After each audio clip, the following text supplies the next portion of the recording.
Most of us carry ideas about who we are, what we believe, what we think is right, the positions we feel responsible for holding.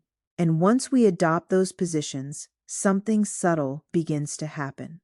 Welcome to the quote for today. I'm glad you're here. Today's reflection invites us into a different kind of mental clarity. The clearest thinking happens when you stop defending your position.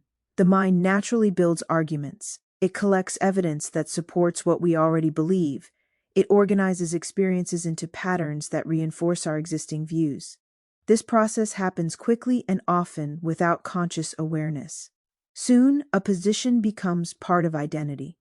Once that happens, questioning it can feel uncomfortable. Not because the question itself is threatening, but because the mind begins protecting what it has already decided. Instead of exploring, we defend. Instead of observing, we justify. Defense narrows perception. When we are focused on protecting a viewpoint, we stop listening with curiosity. We filter new information through a simple test. Does it support my position or challenge it? If it challenges it, we instinctively push it aside.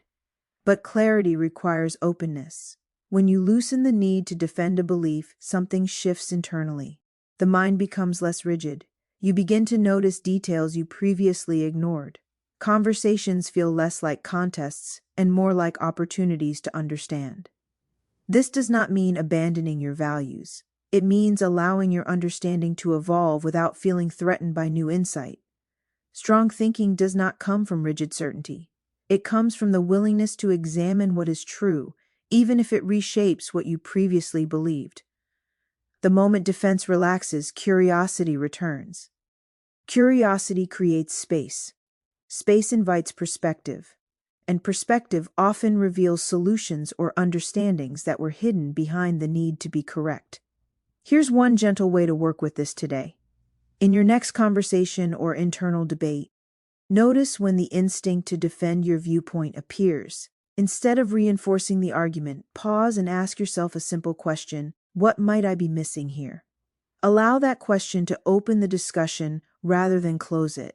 Observe how the tone of the conversation changes when understanding becomes the goal instead of winning. Clear thinking grows in environments where curiosity is allowed to lead, and sometimes the clearest perspective appears the moment we stop trying to protect the one we already hold. And here are two related thoughts to sit with. Curiosity expands understanding, and openness sharpens perception. Until we meet again tomorrow, let's make it a great day.